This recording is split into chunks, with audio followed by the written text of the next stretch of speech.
Vamos orar. Pai, nós te louvamos por esse dia. Te louvamos, Senhor, por esta velha história. Mas a história das histórias. A história maior de toda a história do universo. Que Cristo quis me salvar.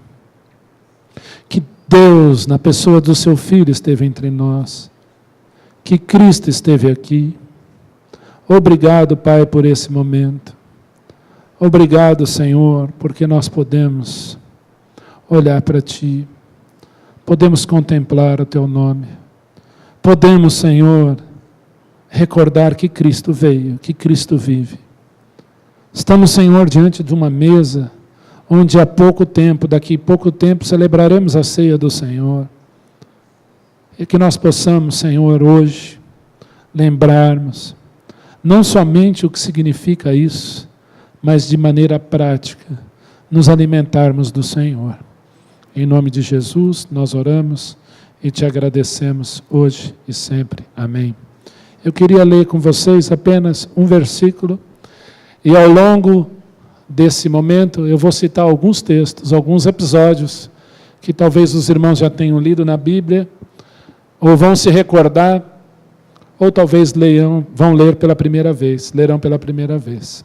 Eu convido você a abrir na carta aos Gálatas, no capítulo 4.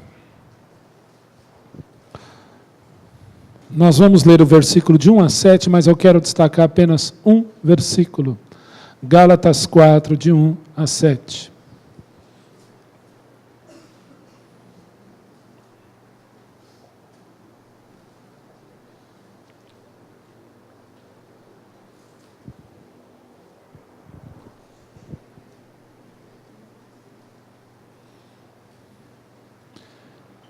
Digo, pois, que durante o tempo, estou em Gálatas 4:1.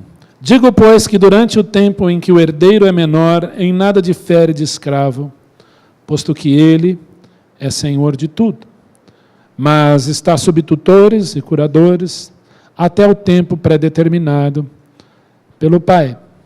Assim também nós, quando éramos menores, estávamos servilmente sujeitos aos rudimentos do mundo. Vindo, porém, à plenitude do tempo, Deus enviou seu Filho, nascido de mulher, nascido sob a lei, para resgatar os que estavam sob a lei, a fim de que recebêssemos a adoção de filhos. E porque vós sois filhos, enviou Deus aos vossos corações o Espírito de seu Filho, que clama, Abba, Pai. De sorte que já não és escravo, porém filho, e sendo filho, também herdeiro por Deus. Deus abençoe a porção da palavra lida nessa noite. Esse texto vai nos falar da nossa filiação com Deus através da obra de nosso Senhor Jesus Cristo. Nós cantamos aqui hinos que lembram essa história, de que Deus esteve entre nós, de que Cristo andou entre nós, para resgatar os que estavam sob a lei, para resgatar aqueles que estavam servilmente, como diz aí o texto, sujeitos aos rudimentos do mundo. Algumas pessoas nos dizem, o mundo nos influencia. Eu discordo. Porque aquele que está no mundo é servilmente sujeito ao mundo, está escravo das coisas do mundo. É muito mais do que influência, porque a obra de Cristo veio nos tirar disso, veio nos resgatar disso, dos rudimentos do mundo, para nos transportar para Ele. A obra de Cristo um dia serviu para nos transportar, nos libertar do império das trevas e nos transportar para o reino do Filho, para o seu reino. E o texto está dizendo aí que nós não éramos filhos. Você pode ter nascido num lar presbiteriano, num lar batista, num lar episcopal, num lar congregacional, num lar evangélico, tradicional ou não, pentecostal, mas isso não garante a sua filiação com Deus. Filho de Deus é aquele que nasceu de novo, é aquele que foi lavado pelo sangue de Cristo Jesus, e esta história, Cristo veio para nos libertar e para nos dar nova vida. Mas eu queria apenas destacar o versículo 4. Vindo, porém, à plenitude do tempo, Deus enviou o seu Filho, nascido de mulher, nascido sob a lei, na plenitude do tempo. Já discorremos aqui que plenitude do tempo foi a época em que Jesus se encarnou. Não houve época na história mais propícia da encarnação de Cristo do que o momento em que Cristo se apresentou ao mundo. Era a época onde a língua grega era falada, a cultura grega difundida, onde os romanos fizeram muitas estradas, as navegações no mundo antigo estavam a toda proa. Tudo fácil para que o mundo conhecesse o Evangelho de Cristo Jesus. E é nesse momento em que Cristo nasce. Mas, ao longo da história, foi o desejo do homem ver a Deus. A nossa confissão de fé diz: qual é a finalidade do principal do homem? Ver a Deus, glorificá-lo para sempre. Essa é a nossa finalidade, nós existimos para isso. Há um cântico que diz: para te adorar, ó Rei dos Reis, foi que nasci, ó Rei Jesus. Nós nascemos para adorar o Senhor, para ver o Senhor. Certa feita, alguns gregos comunicaram a André que queriam ver a Jesus. Gregos, filósofos, pessoas curiosas, queriam ver a Jesus. Pessoas acostumadas a toda a filosofia, talvez um remanescente do tempo socrático dos filósofos, queriam ver a Jesus. E André fala para Filipe, que comunicou a Jesus. Ver a Deus é o maior desejo do homem. Desde o momento em que ele nasce, eu quero ver a Deus. E quando ele não quer ver a Deus, ele não tem consciência disso. Muitas vezes ele quer ser Deus. Porque a maior sede do homem é Deus, é vê-lo. O primeiro casal teve essa oportunidade. Na viração do dia, Deus andava pelo jardim, conversava com o homem, com a sua esposa. Até que pecaram, tiveram que se esconder da presença do Senhor, o homem e a sua mulher. Jacó um dia desejou tanto isso, que Deus, em forma de homem, aparece para ele, e Jacó começa a lutar com aquele homem. A Bíblia fala que é Deus, que é um anjo, que é um homem, e nós sabemos quem é, que começa a lutar com Jacó. Jacó começa a chorar, começa a lutar com ele: você não vai embora? E aquele homem diz: eu vou embora. Não, você não vai embora enquanto você não me abençoar. E lá em Oséias nós lemos que ele chorou, ele rogou mercê: eu quero a tua bênção, eu não vou deixar você embora enquanto você não me abençoar. E a luta foi tão grande, aquele entrave foi tão grande, que aquele homem toca simplesmente a junta da articulação do quadril de Jacó. E ele sai mancando. E talvez, eu imagino, a Bíblia não diz isso, eu vejo Jacó no chão chorando, e talvez balbuciando em lágrimas a seguinte palavra no val de Jaboque: eu só quero a tua bênção. E aquele homem pergunta: qual é o teu nome? Meu nome é Jacó, meu nome é malandro, meu nome é usurpador. Já não te chamarás Jacó, e sim Israel. Israel significa lutou com Deus, aquele que lutou com Deus. Jacó fica tão extasiado com aquele momento, e aquele homem então abençoa Jacó, e Jacó pergunta: qual é o teu nome? E ele diz: por que perguntas pelo meu nome? Não é hora de você saber o meu nome. E o abençoou ali. E Jacó chama aquele lugar de Peniel, vi a Deus, face a face, mas a minha alma foi salva.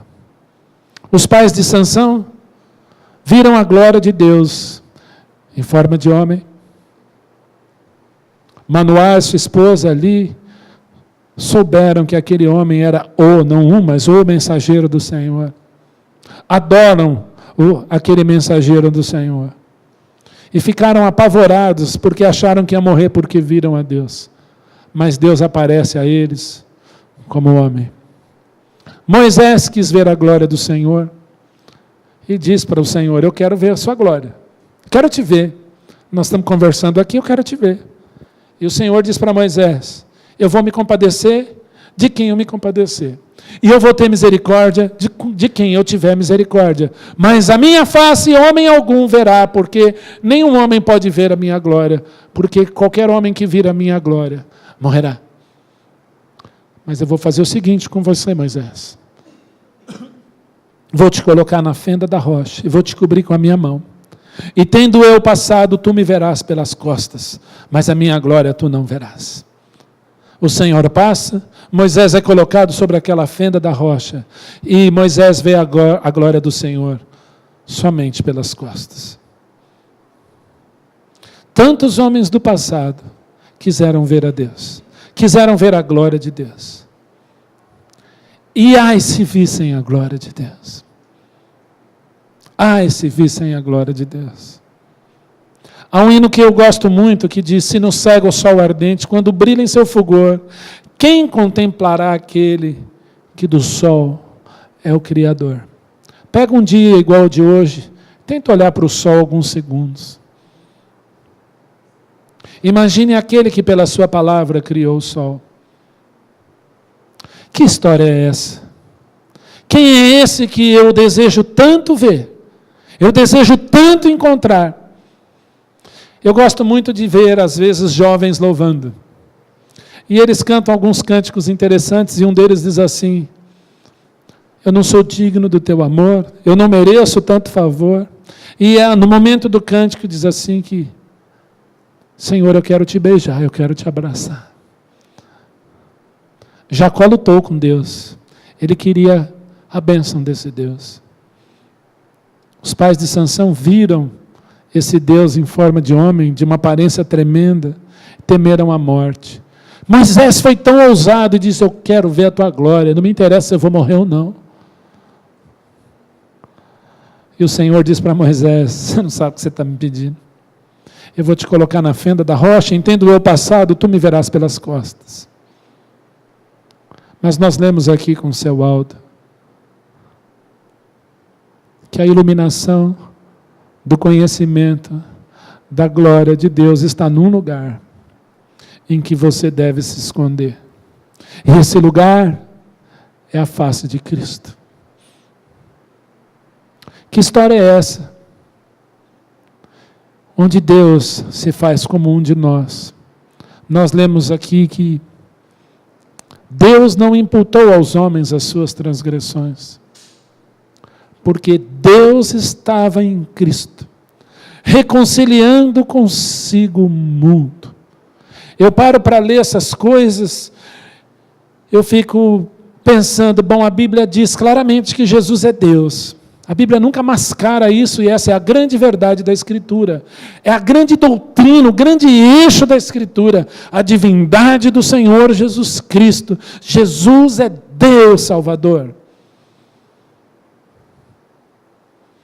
Agora eu paro para pensar que Deus estava em Cristo, reconciliando consigo o mundo, propondo reconciliação, propondo paz ao homem pecador.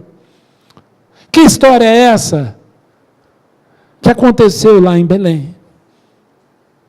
Deus estava em Cristo, naquele bebezinho da manjedoura, propondo àqueles pastores, propondo aos pais do Senhor, propondo aos magos que chegaram lá mais de 2 anos depois, propondo àqueles que conheceram o Senhor Jesus ainda criança, no templo lá em Belém, lá em Jerusalém, propondo àqueles que acompanharam o ministério de Jesus e foram curados por Ele. E muitos que olharam para Ele e disseram: deixa para outra hora. Como aquele jovem rico que foi triste o seu caminho, porque era dono de muitas riquezas. Propondo a humanidade perdida, a você e a mim. E o apóstolo Paulo vai empreender 3 grandes viagens. O grande intelectual do seu tempo, Paulo, passou por açoites, passou por prisões, passou por apedrejamento, passou por doença, picada de cobra, só para dizer para o pecador: Cristo ama, Cristo salva, Cristo restaura. E se você crer, você um dia irá vê-lo como Ele é. Quer ver a Deus? Você precisa ver a Cristo. Porque Cristo é o Deus encarnado. E será o seu nome Emanuel, Deus conosco. Algumas pessoas dizem para mim: pastor, eu preciso de um sinal. Eu queria tanto que Deus falasse comigo, eu preciso de um sinal. Você acha que eu devo fazer aquilo ou você acha que eu devo fazer aquilo? Eu falo: irmão, ora. Mas, frequentemente sou perguntado a esse respeito: o que eu devo fazer da minha vida? Ora, fale com o Senhor. Mas eu queria que Ele viesse aqui e falasse comigo. Querido, Ele já veio. Ele já veio. Cristo veio. E veio te propor algo maravilhoso. A tua reconciliação com Ele. Porque não éramos filhos, mas vindo à plenitude do tempo, Deus enviou o seu Filho, João 3,16, porque Deus amou o mundo de tal maneira que deu o seu Filho, enviou o seu Filho. E lá em Hebreus nós lemos o Senhor Jesus falando para o Pai: eis-me aqui, no teu livro está escrito ao meu respeito. Cristo se apresenta na eternidade ao Pai dizendo: eu vou lá.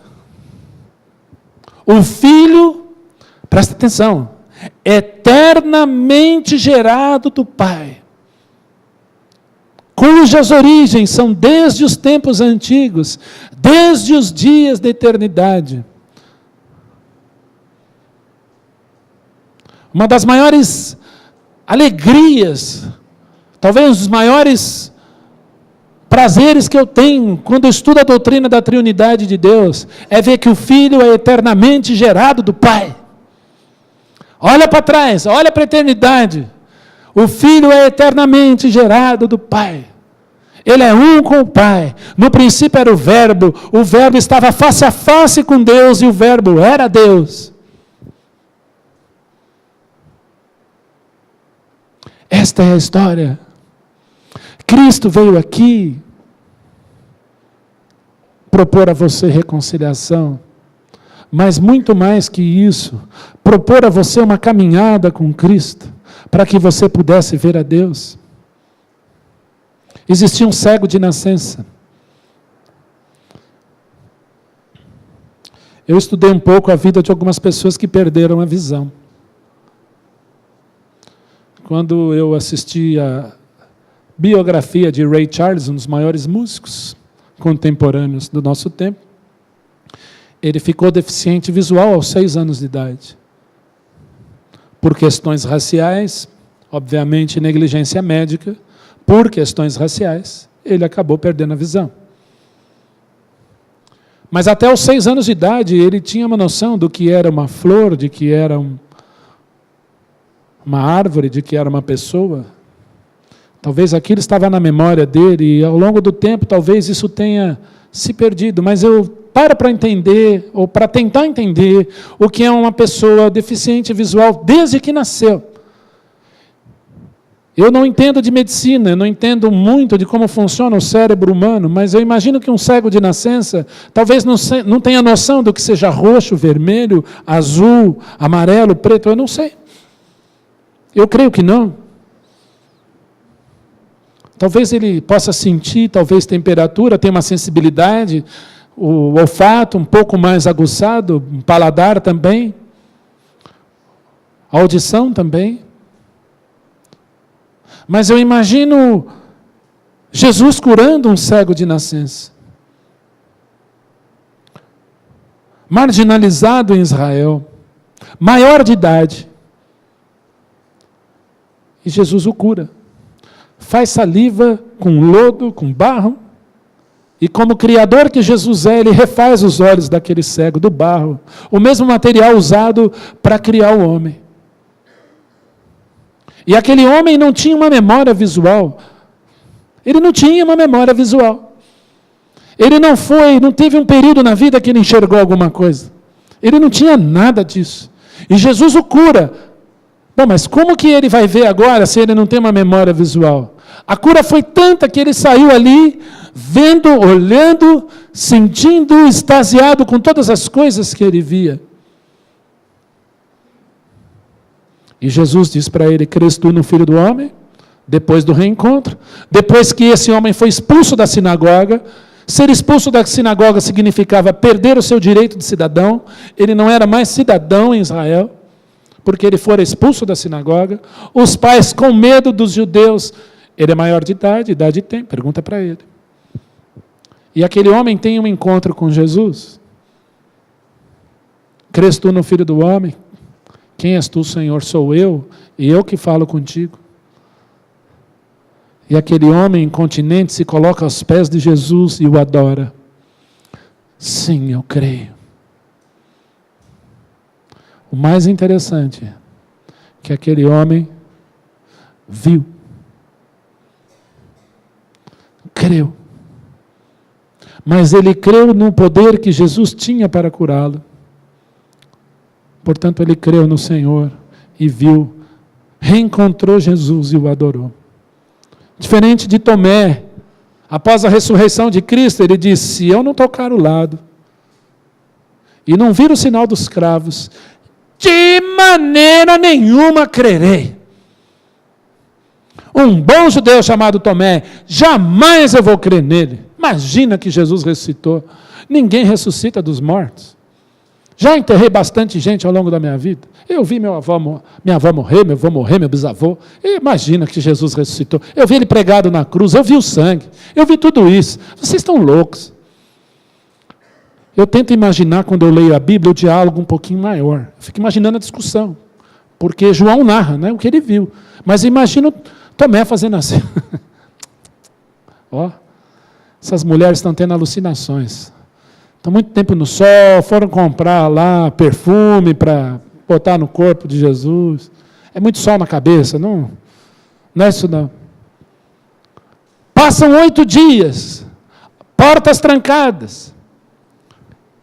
Os discípulos com medo dos judeus, com medo do que podia acontecer. Portas trancadas, paredes, telhado. Fico imaginando o calor. Jesus põe-se no meio deles, de repente. E diz num hebraico maravilhoso: Shalom Aleichem, paz seja com vocês. E olha para Tomé. Há um hino que eu gosto muito que chama Seu Maravilhoso Olhar. Seu maravilhoso olhar. Precisamos cantar aqui, hein? E ele olha para Tomé. Eu fico imaginando o olhar penetrante de Jesus, entrando nos olhos, até a espinha de Tomé. Tomé deve ter gelado, e Jesus disse para ele assim: sou eu? Põe teu dedo aqui do meu lado. Mira cá. Olha bem no sinal dos cravos. Não sejas incrédulo, mas crente. Eu já vi filme que Tomé vai tocar. A Bíblia não fala que Tomé tocou. Ele não precisou. Ele se coloca aos pés de Jesus e diz: Senhor meu e Deus meu. Eu gosto muito do relacionamento de Jesus com Tomé. Muito. Jesus com Pedro é um capítulo à parte. Jesus com João é outro capítulo à parte. Eu gosto da vida dos discípulos. Eu imagino Jesus com João, toda hora abraçado, andando junto, contando história. Para lá e para cá, quando você faz com o seu melhor amigo. Vem cá. Era Jesus com João. Jesus com Pedro. Eu acho que os dois deviam falar ao mesmo tempo, porque Pedro não deixava ninguém falar. Mas Jesus com Tomé são 2 declarações das mais profundas. É para Tomé que Jesus diz: eu sou o caminho, a verdade e a vida.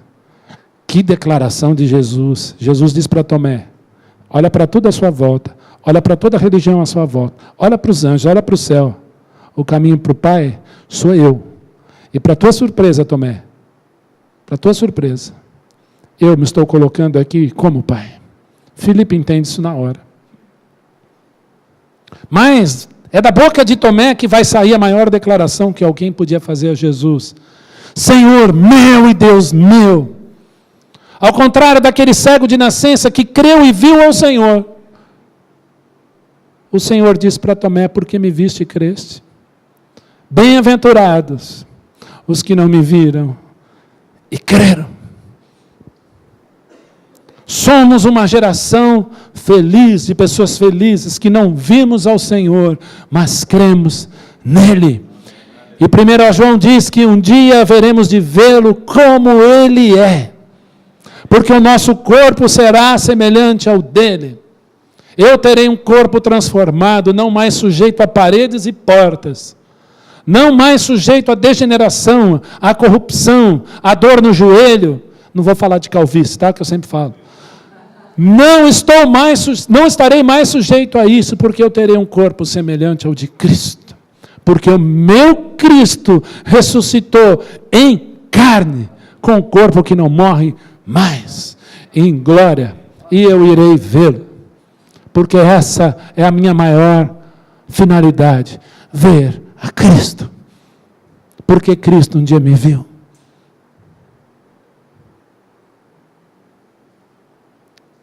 A seu tempo, Deus enviou seu Filho, nascido sob a lei, porque cumpriu toda a lei, nascido de mulher, para resgatar os que estavam sob a lei.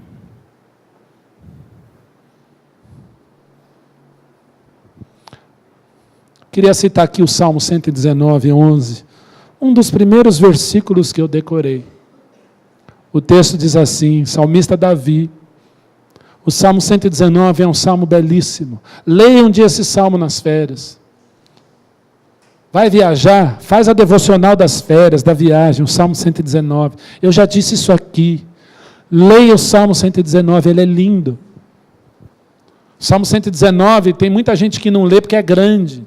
176 versículos, misericórdia. Ih, pastor vai ler, vai pregar o Salmo 119, vamos sair daqui 00:30. Leia esse salmo e você vai ser muito abençoado. Leia um trecho, marca lá onde você parou, continua lendo. E o versículo 11, o salmista diz assim: escondi a tua palavra no meu coração, para não pecar contra ti. Ou, em outras palavras, em outras versões, guardo no coração a tua palavra, para que eu não peque contra ti. Em outro salmo, Davi vai dizer: o meu pecado eu não mais ocultei. A grande questão é, nesta linda história, o que eu quero ocultar no meu coração? O meu pecado ou a palavra de Cristo em mim? Porque quando eu oculto a palavra no meu coração, Cristo se evidencia e o meu pecado é jogado nele. Eu me escondo em Cristo. Moisés viu a glória de Deus pelas costas porque ele estava na fenda da rocha, a fenda ferida pelos nossos pecados, que é Cristo, ele é a rocha. E se você está na rocha, um dia você irá vê-lo, você o verá como ele é, porque a rocha foi ferida. Cristo apareceu um dia para me ocultar nele. Cristo veio um dia para que eu pudesse me ocultar nele e não desaparecer da face da terra, porque eu irei vê-lo como ele é. Isto é a plenitude do tempo. Cristo apareceu para desaparecer com o meu pecado.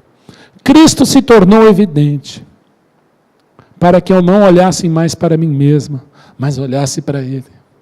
Cristo se evidenciou para ocultar o meu pecado na sua graça, no seu sacrifício eficaz, para que eu pudesse contemplar a sua face.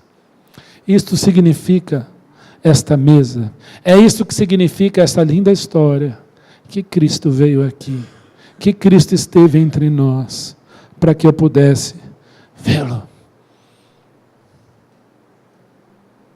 E eu queria terminar lendo com você essa maravilha de Apocalipse. Abra lá, Apocalipse capítulo 21.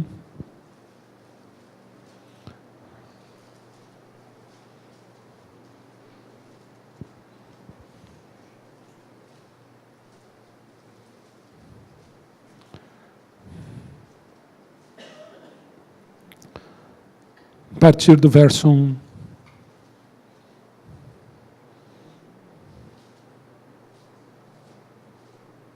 Vi novo céu e nova terra, pois o primeiro céu e a primeira terra passaram e o mar já não existe. Vi também a cidade santa, a nova Jerusalém, que descia do céu, da parte de Deus, ataviada como noiva, adornada para o seu esposo. Então ouvi grande voz vinda do trono de Deus, vinda do trono, dizendo: eis o tabernáculo de Deus com o homem. Deus habitará com eles. Eles serão povos de Deus, e Deus mesmo estará com eles. Ele lhes enxugará dos olhos toda lágrima, e a morte já não existirá, já não haverá luto, nem pranto, nem dor, porque as primeiras coisas passaram. E aquele que está sentado no trono disse: eis que faço novas todas as coisas, e acrescentou: escreve, porque essas palavras são fiéis e verdadeiras, porque um dia esteve entre nós aquele que é a verdade, Jesus. Verso 6, disse-me ainda: tudo está feito. Eu sou o Alfa e o Ômega, o princípio e o fim. Eu a quem tem sede darei de graça da fonte da água da vida. O vencedor herdará essas coisas, e eu lhe serei Deus, e ele me será filho. E ainda no capítulo 22, versículo 3. Nunca mais haverá qualquer maldição. Nela estará o trono de Deus e do Cordeiro. Os seus servos o servirão. Contemplarão a sua face. E nas suas frontes está o nome dele. E o seu nome é Jesus. Esta é a linda história. Deus nos abençoe. Vamos cear, irmãos, com alegria. Estamos diante da mesa do Senhor.